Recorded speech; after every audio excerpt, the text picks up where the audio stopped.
నమస్కారం public vision వార్తలకు స్వాగతం నా పేరు కృష్ణ కుమార్ వార్తల్లో ముందుగా హెడ్లైన్స్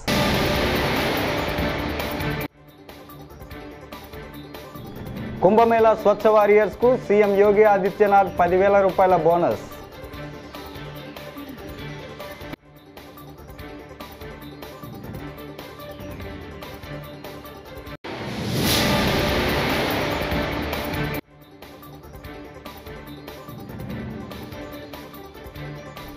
ఎన్నికల్లో ఓటు వేయడం మన బాధ్యత సీఎం చంద్రబాబు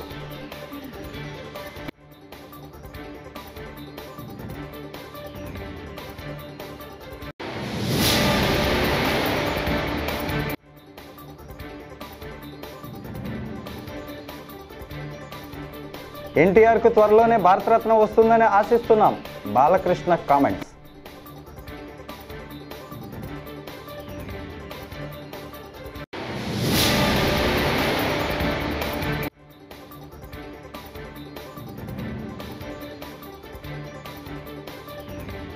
ఓబులవారిపల్లె పోలీస్ స్టేషన్కు పోసాని ఇక డీటెయిల్స్ చూస్తే కుంభమేళా స్వచ్ఛ వారియర్స్కు సీఎం యోగి ఆదిత్యనాథ్ 10,000 రూపాయల బోనస్ ప్రకటించారు 45 రోజుల పాటు సాగిన కుంభమేళా విజయవంతంలో వీరి పాత్ర కీలకమని అన్నారు ఇవాళ ఆయన మాట్లాడుతూ రాత్రి పగలు శ్రమించిన పారిశుధ్య కార్మికులు ఆరోగ్య కార్యకర్తలకు 10,000 రూపాయల బోనస్ పారిశుధ్య కార్మికులకు కనీస వేతనం 16,000తో పాటు కార్పొరేషన్ కూడా ఏర్పాటు చేస్తున్నట్లు తెలిపారు వీరందరూ ఆయుష్మాన్ పథకానికి అనుసంధానించబడతారని యోగి ఆదిత్యనాథ్ తెలిపారు हम लोग एक अतिरिक्त बोनस देंगे 10,000 रुपए का इस मेले के दौरान इन्होंने जो कार्य किया है दूसरा हम लोग अभी एक व्यवस्था करने जा रहे हैं अब तक जो स्वच्छता कर्मी कार्य करते थे महीने भर कार्य करते थे 8,000 9,000 10,000 11,000 रुपए तक मात्र पाते थे अब हम लोग आगे अप्रैल से हमारा एक कॉरपोरेशन बनने जा रहा है जिसके माध्यम से हम व्यवस्था करने जा रहे हैं कि जो भी स्वच्छता कर्मी अब काम करेगा कम से कम उसको 16,000 रुपए हर महीने उसके खाते में हम लोग देने का काम करेंगे और मिनिमम वेजेस केवल सफाई कर्मियों को ही नहीं उन स्वास्थ्य कर्मियों को भी जिन्हें पूरा वेज नहीं मिल पाता था उन सबको भी हम इसके साथ जोड़ने जा रहे हैं प्रदेश के अंदर जितने भी ऐसे कर्मचारी होंगे ఎన్నికల్లో ఓటు వేయడం మన బాధ్యతని సీఎం చంద్రబాబు అన్నారు ఉమ్మడి కృష్ణా గుంటూరు పట్టభద్రుల స్థానానికి నేడు ఎన్నికలు జరుగుతున్న విషయం తెలిసిందే ఈ నేపథ్యంలో ఉండవల్లిలోని మండల పరిషత్ ప్రాథమికోన్నత పాఠశాలలోని పోలింగ్ కేంద్రం వద్దకు చంద్రబాబు లోకేష్ చేరుకొని ఓటు వేశారు అనంతరం ఆయన మీడియాతో మాట్లాడారు ప్రతి ఒక్కరూ ఓటు హక్కును వినియోగించుకోవాలి ప్రజాస్వామ్య దేశంలో ఓటు పెద్ద ఆయుధం అందరూ బాధ్యతతో వేయాల్సిన అవసరం ఉంది ఓటు వేస్తేనే చైతన్యవంతమైన ప్రజాస్వామ్యానికి నాంది పలుకుతాం అని చంద్రబాబు అన్నారు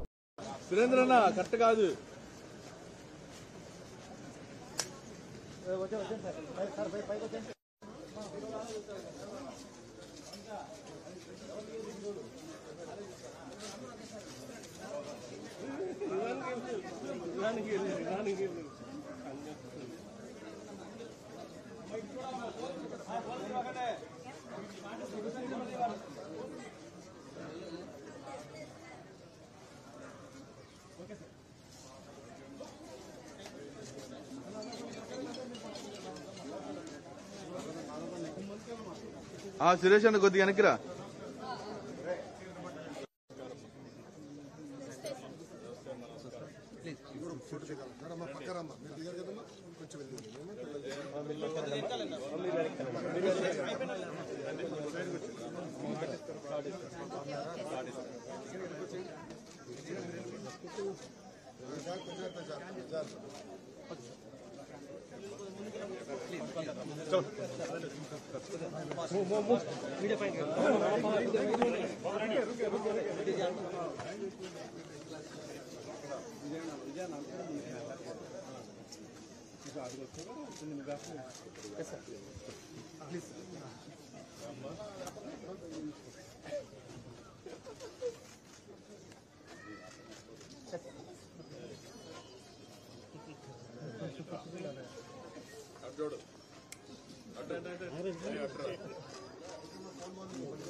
సినీ నటుడు హిందూపురం ఎమ్మెల్యే నందమూరి బాలకృష్ణ కృష్ణా జిల్లాలోని తన స్వగ్రామం నిమ్మకూరులో సందడి చేశారు. తన తల్లిదండ్రుల విగ్రహాలకు పూలమాలలు వేసి నివాళులర్పించారు. కేంద్రం పద్మభూషణ్ అవార్డు ప్రకటించిన తర్వాత బాలయ్య తొలిసారి నిమ్మకూరు రావడంతో గ్రామస్తులు ఆయనకు సాదర స్వాగతాన్ని పలికారు. ఈ సందర్భంగా మీడియాతో మాట్లాడిన బాలకృష్ణ తన తండ్రి ఎన్టీఆర్కు త్వరలోనే భారతరత్న వస్తుందని ఆశిస్తున్నట్లు తెలిపారు.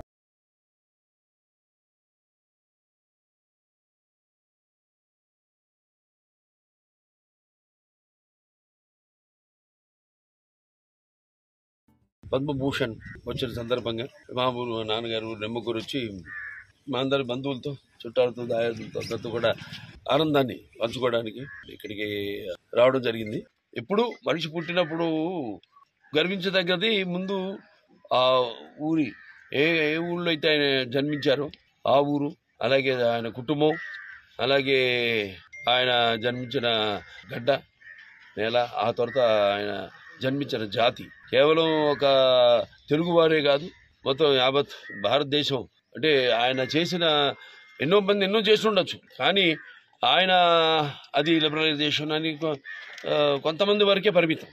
ఆయనకి త్వరలోనే కేంద్ర ప్రభుత్వం భారత రత్న ఇచ్చి ఆయన గౌరవించాలని ప్రతి ఒక్కడి ఒక కోరిక. బహుశా ఈ ప్రపంచంలోనే ఎవడో చేసి ఉంటాడు. ఆయన చేసిన విప్లవాత్మకమైన పథకాలు తీసుకొచ్చిన సాహసోపేతమైన సానుకూల్యమైనవి, ఉపయోగపడేవి పేదవారికి. ఆయన కూడా భారతరత్న ఇచ్చి ఆయన్ని గౌరవించాలని, వాళ్ళని గౌరవించుకున్నట్టు అవుతుందని తెలియజేసుకుంటూ సినీ నటుడు పోసాని కృష్ణమురళిని పోలీసులు అన్నమయ్య జిల్లా ఓబులవారిపల్లి పిఎస్కు తీసుకొచ్చారు. హైదరాబాద్లోని రాయదుర్గంలో మై హోమ్ భుజాలు అదుపులో తీసుకున్న తర్వాత నేరుగా ఇక్కడికి తీసుకొచ్చారు. పోలీస్ స్టేషన్లోనే ప్రభుత్వ వైద్యుడు గురు మహేష్ ఆధ్వర్యంలో పోసానికి వైద్య పరీక్షలు నిర్వహించారు. ఆయన స్టేట్మెంట్ను రైల్వే కోడూరు సిఐ వెంకటేశ్వర్లు నమోదు చేశారు.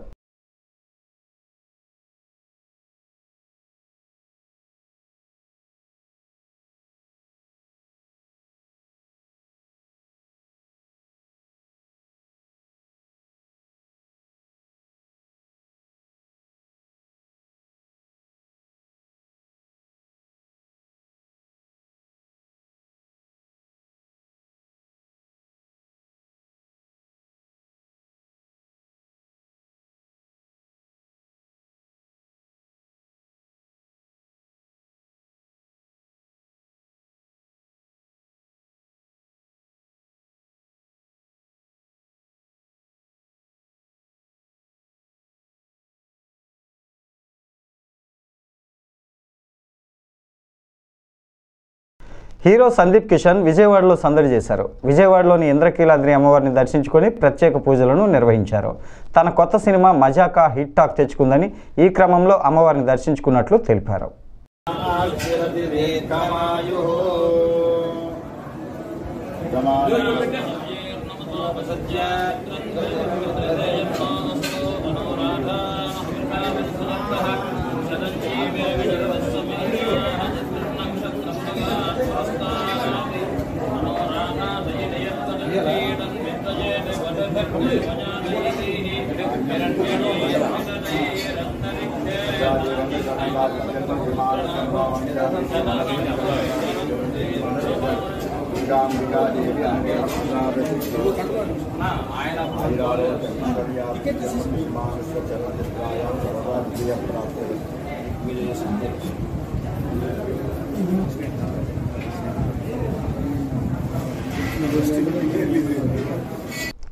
మహాశివరాత్రి పర్వదినాన్ని పురస్కరించుకొని కన్నప్ప చిత్ర బృందం శ్రీ కాళహస్తీశ్వర ఆలయాన్ని దర్శించుకుంది.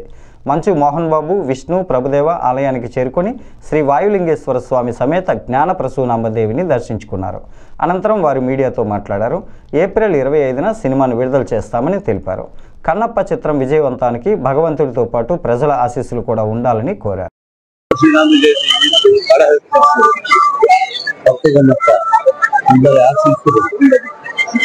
ఈ మహాశివరాత్రి అందరికీ సుఖాలు కలగాలని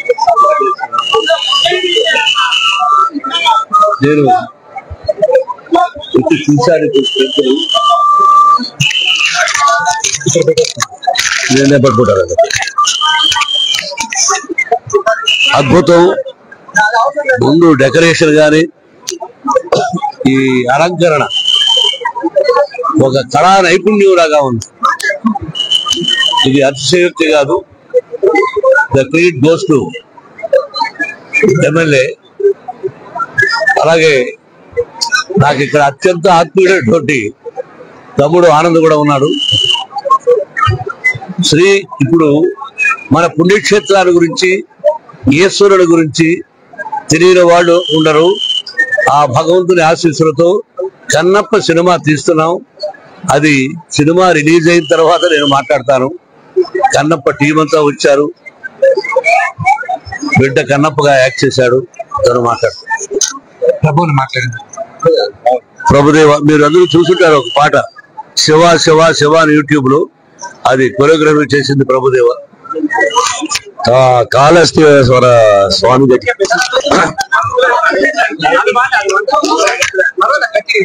కాళహస్తీశ్వర స్వామి దగ్గర ఆశీర్లు తీసుకోవడానికి వచ్చాం. ఆశీర్లు కావాలి. కన్నప్ప సినిమా కూడా కన్నప్ప సినిమాకు కూడా కాదు, కన్నప్ప సినిమా మనం వచ్చింది ఇక్కడికి ఎందుకు వచ్చాం మనం?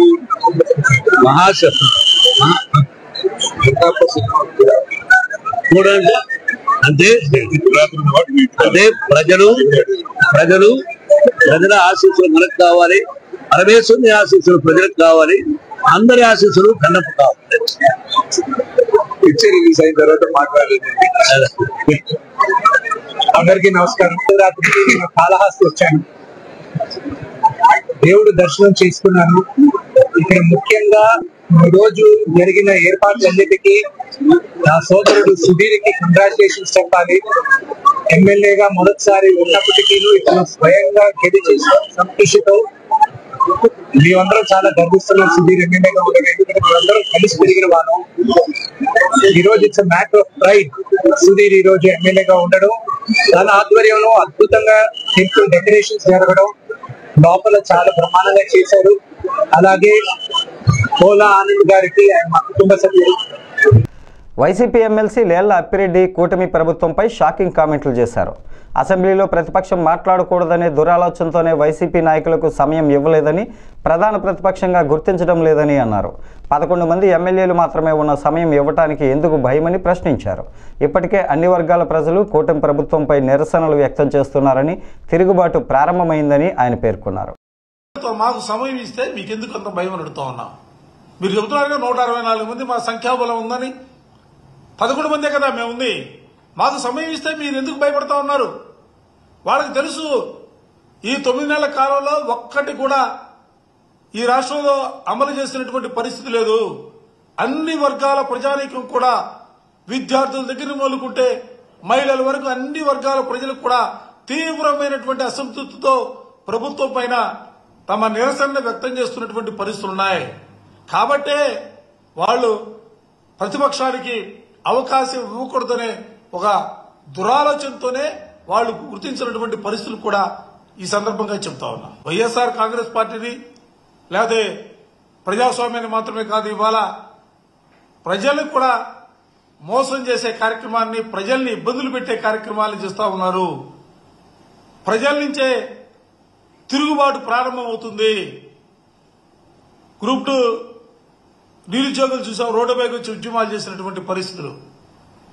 ఇది ఏదో అంటారు చూడండి, అంతం కాదు ఇది ఆరంభం మాత్రమే అనే రీతిలో ఈ రాష్ట్రంలో ఉన్నటువంటి అన్ని వర్గాల ప్రజానీకం కూడా ప్రభుత్వం పైన తీవ్రమైనటువంటి అసంతృప్తితో ఉన్నారు. ఎన్నికల మేనిఫెస్టోను పక్కన పెట్టారు. అమ్మఒడి లేదు, నీకు 15,000, నీకు 15,000, నీకు 15,000 అన్నారు, ఎక్కడా కనపడతలా. 18,000 అన్నారు, ఎక్కడా కూడా వినపడతలా. ఈ రకంగా చెప్పుకుంటూ పోతే ఒక్కటి కూడా అమలు చేస్తున్నటువంటి పరిస్థితి లేదు. ఒక్క కార్యక్రమాన్ని కూడా ముందుకు తీసుకెళ్తున్నటువంటి పరిస్థితి లేదు. ప్రజలు కూడా ఆలోచన చేస్తారు. పోసాని కృష్ణమురళి అరెస్టును మాజీ ఎమ్మెల్యే తోపుదుర్తి ప్రకాష్ రెడ్డి తీవ్రంగా ఖండించారు. రెడ్ బుక్ రాజ్యాంగంలో భాగంగానే పోసాని కృష్ణమురళిని అరెస్టు చేశారని ఆరోపించారు. రేపటి తేదీతో పోసానికి నోటీసులు జారీ చేయడం వెనుక పోలీసుల అత్యుత్సాహం కనిపిస్తుందని అన్నారు.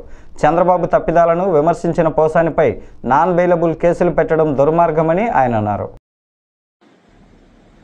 పోసాని కృష్ణమురళి గారి అరెస్టు సమాచారము పనవాల్ సుధాకర్ రెడ్డి గారు ఫోన్ చేసి, అన్న అనంతపురం పోలీసులు వచ్చి అరెస్ట్ చేశారంట, బెయిల్కి ఏర్పాట్లు చేసుకోవాలి, నేను వస్తున్నాను, వెంటనే మన వాళ్ళ కబూర్ అందజేయండి అన్నారు.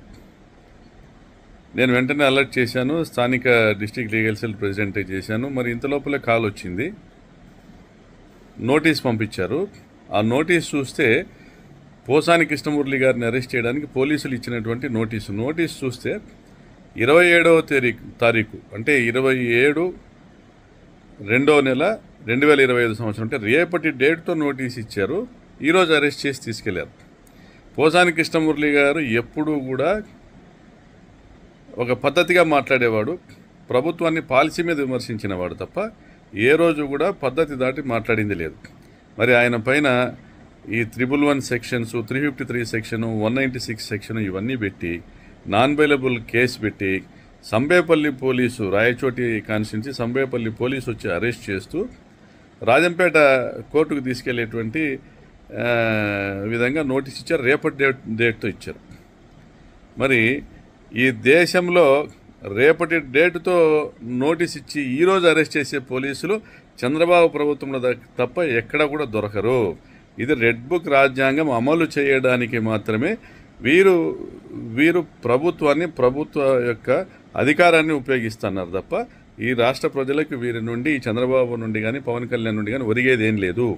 ఇవాళ పవన్ కళ్యాణ్ అసెంబ్లీలో మాట్లాడుతూ ఒకటే అన్నాడు, ఏ విధంగా అయితే ప్రతిపక్ష పార్టీ నాయకులు ప్రభుత్వంపై విమర్శలు చేస్తారో వారందరినీ కూడా అణచివేసేదానికి మనం ఒక తీర్మానం చేయాలి, సోషల్ మీడియాని కట్టడి చేసేదానికి తీర్మానం చేయాలని అన్నారంటే అసెంబ్లీ సాక్షిగానే పోసాని కృష్ణమురళి అరెస్టుకు కుట్ర జరిగిందని తెలియజేస్తా ఉన్నాం. రాష్ట్రంలో మిర్చి రైతుల పరిస్థితి అధ్వానంగా మారిందని అద్దంకి నియోజకవర్గ జై భీమరావు భారత్ పార్టీ సమన్వయకర్త హేబేలు గురువారం అద్దంకిలో ఏర్పాటు చేసిన మీడియా సమావేశంలో విమర్శించారు. ముఖ్యమంత్రి, ఉప ముఖ్యమంత్రులకు మిర్చి రైతుల బాధలు పట్టవా అని ఆయన ప్రశ్నించారు. 18-17 వేలు ఉన్న మిర్చి ధర నేడు గణనీయంగా 11 వేలకు పడిపోయిందని హేబేలు ఆవేదన వ్యక్తం చేశారు. ప్రభుత్వం స్పందించి వెంటనే ఆదుకోవాలని ఆయన కోరారు. అందరికీ నమస్కారం. నేను మీ పులిపాటి హేబేలు, జై భీమరావు భారత్ పార్టీ అద్దంకి నియోజకవర్గ ఇన్ఛార్జి. నేడు మిర్చి రైతుల పడేటువంటి ఆవేదన అంతా ఇంత కాదు. గౌరవ ముఖ్యమంత్రి వర్యులు, ఉప ముఖ్యమంత్రి వర్యులు రైతుల్ని గాలికి వదిలేసి వాళ్ళ ఇష్టానుసారంగా ప్రవర్తించడం ఎంతవరకు కరెక్టో వారి విజ్ఞతకే వదిలేస్తున్నాను. 18,000, 17,000 పలుకుతున్నటువంటి మిర్చి ధరను నేడు 8,000కి, 9,000కి, 11,000 చిల్లరకి అని చెప్పేసి ఫైనల్ చేసేసారు. ఇతర రాష్ట్రాల నుంచి మేము దిగుమతి చేసుకుంటున్నాము, అందువల్ల అంతకంటే ఎక్కువ మేము రేటు నిర్ధారించలేమని చెప్తున్నారు. ఇతర రాష్ట్రాల నుంచి దిగుమతి చేసుకునేటట్లయితే మరి ఇక్కడ ఉన్నటువంటి రైతుల పరిస్థితి ఏంటి? మరి ముందుగా చెప్పాలి కదా వారికి, ఇదిగో ఇంత వేయండి, ఇంత రేటు అని చెప్పేసి ముందుగా ధరల స్థిరీకరణ నిర్ధారణ చేస్తే వారు ఎంతవరకు వేసుకోవాలో అంతవరకు వేసుకుంటారు. కాదు కూడదని చెప్పేసి మీ ఇష్టం వచ్చినట్టుగా ఈరోజు ఇతర రాష్ట్రాల నుంచి దిగుమతి చేసుకునే కాడికి ఇంకెక్కడ రైతులు ఎందుకెక్క? మరి ఇతర రాష్ట్రాల నుంచి వచ్చినటువంటి వాళ్ళని రేపు ఎన్నుకుంటారు. ఇక మీతో పనే ఉండదు ప్రజలకు కూడా, రైతులకు కూడా. అన్నం పెట్టే రైతును ఆదుకోలేనప్పుడు మీరు ఆ పదవుల్లో ఉండడానికి కూడా అనర్హులని చెప్పేసి అద్దంకి నియోజకవర్గ జై భీమరావు భారత్ పార్టీ అద్దంకి నియోజకవర్గ ఇన్ఛార్జిగా నేను ఈ యొక్క కూటమి ప్రభుత్వాన్ని డిమాండ్ చేస్తున్నాను. తాడికొండ మాజీ ఎమ్మెల్యే, రాష్ట్ర మాదిగ కార్పొరేషన్ చైర్పర్సన్ ఉండవల్లి శ్రీదేవి గురువారం ఓటు హక్కును వినియోగించుకున్నారు. ఉండవల్లి శ్రీదేవి మీడియాతో మాట్లాడుతూ ఎమ్మెల్సీ లక్ష్మణరావు బుద్ధి బయటపడిందని, వైసీపీతో జతకట్టడంతో ఆయన పని అయిపోయిందన్నారు. ఆలపాటి రాజేంద్ర ప్రసాద్ గెలుపు నల్లేరు మీద నడకేనని, ఆయన గెలుపు కోసం పాటుపడిన తాడికొండ నియోజకవర్గ నాయకులందరికీ శుభాకాంక్షలు తెలియజేశారు. తాడికొండ నియోజకవర్గంలో, తాడికొండ మండలంలో ఈరోజు ఎస్సీబీ హై స్కూల్లో ఉమ్మడి గుంటూరు, కృష్ణా జిల్లా ఎన్డీఏ అభ్యర్థిగా శ్రీ ఆలపాటి రాజేంద్ర ప్రసాద్ గారు కంటెస్ట్ చేయడం మనందరికీ తెలుసు. ఈరోజు మరి 27 ఫిబ్రవరి అంటే మన ఓటు హక్కుని ఈరోజు పోలింగ్ కేంద్రంలో వినియోగించడానికి ఈరోజు రావడం జరిగింది. మండల అధ్యక్షులు గారు, ప్రసన్న కుమార్ గారు, చాలామంది ఇక్కడ నాయకులు కూడా చాలా కష్టపడుతున్నారు. ఈరోజు మరి ఎన్డీఏ కూటమి అభ్యర్థి ఎందుకు గెలవాలి అని మీరు అనుకుంటే మీకు అందరికీ తెలుసు గత ప్రభుత్వం ఏం చేసిందో. మెగా డిఎస్సీ అనుకుంటూ ఇవేంటి చంద్రబాబు నాయుడు గారు ఇచ్చిన ఉద్యోగాలు ఒక లెక్క 11,000 ఏంటి, 18,000 ఏంటి, 2018 8,000 ఇచ్చినప్పుడు నేను వచ్చిన తర్వాత మెగా డిఎస్సి ఇస్తాను. తర్వాత జనవరి ఎంతో దూరంలో లేదు. నిరుద్యోగ ఉద్యోగులారా మీరేమీ భయపడద్దు, నేను వచ్చిన తర్వాత జాబ్ క్యాలెండర్ వదులుతాను. మీ అందరు కూడా అసలు ఏ విధంగా జాబ్ ఇస్తానంటే ప్రతి జనవరి ఇప్పుడు వచ్చింది, మనం వెంటనే నెక్స్ట్ జనవరి వస్తుంది, అలా చెప్పుకుంటూ వెళ్ళిపోయి జాబ్ క్యాలెండర్ సంగతి వదిలేసి సాక్షి క్యాలెండర్ మాత్రమే వదులుకున్నారు జగన్ గారు. ఈరోజు అలాంటి ప్రభుత్వాన్ని, ప్రజల్ని మోసం చేసిన ప్రభుత్వాన్ని 25,000 టీచర్స్ ఉద్యోగాలు వచ్చిండాయి. తర్వాత అంతేకాకుండా ప్రభుత్వ ఉద్యోగస్తులు అయితేనండి, పోలీసు ఉద్యోగాలు అవన్నీ కూడా 2.5 లక్షల పైన ఇప్పటికి వచ్చాయి. అంటే ప్రజలను మోసం చేసిన ప్రభుత్వంతో ఈరోజు దొడ్డిదారిన కేఎస్ లక్ష్మణరావు గారు అనే వ్యక్తి ఎమ్మెల్సీ క్యాండిడేట్ ఏ విధంగా ఆయన జతకట్టాడో మీ అందరికీ తెలుసు. యాక్చువల్గా ఆయన కనుక సొంతగా పీడిఎఫ్ నుంచి కంటెస్ట్ చేస్తే గెలిచేవాడేమో, కానీ ఈరోజు ఎప్పుడైతే వైసీపీతో జతకట్టాడో ఆయన యొక్క పరాజయం ఖాతాలో ఆయన పేరు నమోదు చేసుకోవడం అనేది ఈరోజు మనం గమనించాలి. ఆయన కంట్లో ఆయన చేత్తోనే పొడుచుకున్నాడు. ఎందుకంటే గత 5 సంవత్సరాల్లో ఎప్పుడైనా కానీ జగన్మోహన్ రెడ్డి గారిని బాబు మరి నేను పీడిఎఫ్ కోటాలో మరి ఎమ్మెల్సీ అయ్యాను, మరి ఇక్కడ జాబ్ క్యాలెండర్ ఇది, మరి మా నిరుద్యోగస్తులకి ఎక్కడ ఉద్యోగాలని ఒక్క మాటని అడిగారా? అడగపోగా ఆయనకి జగన్మోహన్ రెడ్డి గారికి వంతవలికి ఈరోజు తాడేపల్లి ప్యాలెస్లో సీనియర్ నేతలందరినీ కూర్చోబెట్టుకుని జగన్మోహన్ రెడ్డి గారు మనకు 5 సంవత్సరాలు లక్ష్మణన్న గారు చాలా హెల్ప్ చేశాడు, ఆయనకే మీరు ఓటేయండి అని చెప్పడం అనేది మనం ఏ విధంగా చూడాలి ఈరోజు. కనుక ఈరోజు ప్రజలందరూ కూడా ముక్త కంఠంతో ఈరోజు ఆలపాటి రాజేంద్ర ప్రసాద్ గారికి ఓటేయాలని కూడా డిసైడ్ చేస్తున్నారు. ఈరోజు వార్ వన్ సైడెడ్, ఇక్కడ రెండవ వ్యక్తినే లేరు. కనుక ఈ యొక్క విజయం అనేది రాష్ట్ర చరిత్రలోనే ఒక హైయెస్ట్ మెజార్టీగా రాబోతుందని కూడా మేము ఈరోజు గంటకొద్దని చెప్తున్నాం. ఈరోజు ఇక్కడ పోలింగ్ స్టేషన్కి వచ్చిన ప్రజలైతేనేంటి, తర్వాత ఇక్కడ ఉన్న మద్దతుదారులు అయితే చూస్తుంటే ఈరోజు ఆలపాటి రాజేంద్ర ప్రసాద్ గారి గెలుపు ఈ రోజుతో తథ్యం, ఇంకా 3వ తారీఖు వరకు వెయిట్ చేయక్కర్లేదు అని కూడా మనకి గంటాబద్ధంగా నేను చెప్తున్నా. ఈరోజు మరి ఇక్కడ సమ్మర్ ఉంది, మరి ఎండ కాడికి ఎవరికైనా సపోజ్ హీట్ స్ట్రోక్ వచ్చినా లేకపోతే ఎవరైనా కళ్ళు తిరిగి పడిపోతే చాలా మెడికల్ క్యాంప్స్ కూడా పెట్టారు. కనుక ఇక్కడ అరేంజ్మెంట్స్ అది ఎక్స్ట్రీమ్లీ గుడ్. సో ఈరోజు మేము ఓటేసిన తర్వాత మరి ఇక్కడున్న క్రౌడ్, ఇక్కడ వాతావరణం చూసి రాష్ట్రంలో ఏవైతే ఎమ్మెల్సీ ఎలక్షన్స్ ఈ యొక్క ఉమ్మడి కృష్ణా జిల్లా తర్వాత రాజమండ్రి ఏదైనా కానీ ఈ యొక్క ఎలక్షన్లో ఉద్యోగస్తులందరూ కూడా ఎన్డీఏ కూటమితోనే ఉన్నారు అని కూడా మనం రుజువు చేయబడ్డాం. మేడం, పట్టభద్రులంతా వివేకంతో విజ్ఞతతో ఆలోచించి పట్టభద్రుల శాసన మండలి ఎన్నికల్లో కూటమి అభ్యర్థి పేరాబత్తుల రాజశేఖరానికి ఓటు వేస్తున్నారని రాజమండ్రి సిటీ ఎమ్మెల్యే ఆదిరెడ్డి శ్రీనివాస్ వాసు చెప్పారు. గురువారం ఉదయం ట్రైనింగ్ కళాశాలలో ఏర్పాటు చేసిన మండలి ఎన్నికల పోలింగ్ బూత్లో ఎమ్మెల్యే ఆదిరెడ్డి వాసు ఓటు వేశారు. అనంతరం ఆయన మీడియాతో మాట్లాడుతూ రాష్ట్ర శ్రేయస్సు కోసం పాటుపడుతున్న ఎన్డీఏ కూటమిని బలపరిచేందుకు కూటమి అభ్యర్థిని గెలిపించుకోవాల్సిన అవసరం ఎంతైనా ఉందని అన్నారు. రాష్ట్ర అభివృద్ధికి పాటుపడుతున్న కూటమి ప్రభుత్వానికి మద్దతు ఇవ్వడం అందరి బాధ్యత అని అన్నారు. ఇప్పటికే అనేక మంది పట్టభద్రులు ఓటు వేయడానికి వస్తున్నారని, ఇది తమ బాధ్యత అని ఫోన్లు చేసి చెబుతున్నారని, ఇది మంచి పరిణామమని హర్షం వ్యక్తం చేశారు. పోటీలో ఉన్న ఇతర అభ్యర్థులను తక్కువ చేయడమో కించపరచడమో తమ ఉద్దేశం కాదని, ప్రజాస్వామ్యంలో ఎవరైనా పోటీ చేయవచ్చునని, అయితే ప్రస్తుతం నష్టాలు కష్టాల్లో ఉన్న రాష్ట్రాన్ని అభివృద్ధి వైపు తీసుకువెళ్తున్న కూటమి ప్రభుత్వాన్ని బలపరచడం అందరికీ అవసరమని ఎమ్మెల్యే ఆదిరెడ్డి శ్రీనివాస్ వ్యాఖ్యానించారు.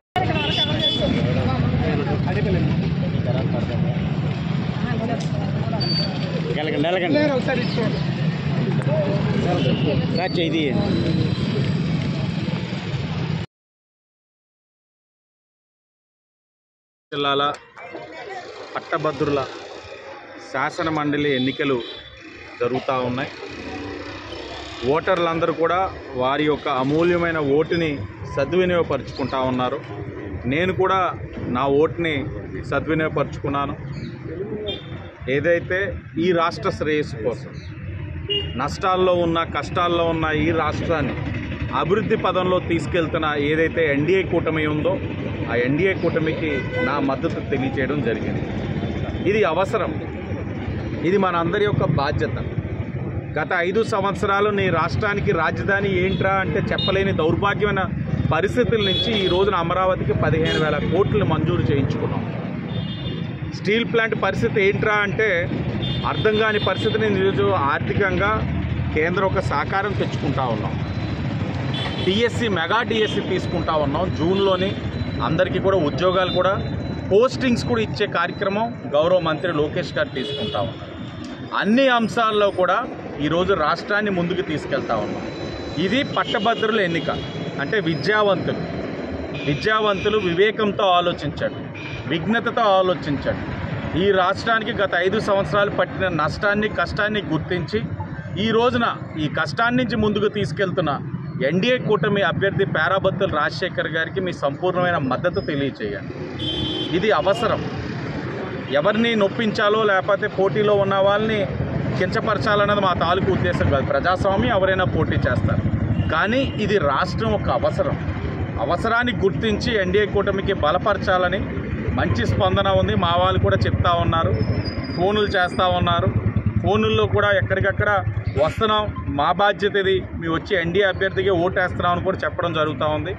రాజకీయంగా మేము చేయాల్సిన కార్యక్రమం మేము చేస్తూ ఉన్నాం. ఈ వార్తలు ఇంతటితో సమాప్తం. నమస్కారం.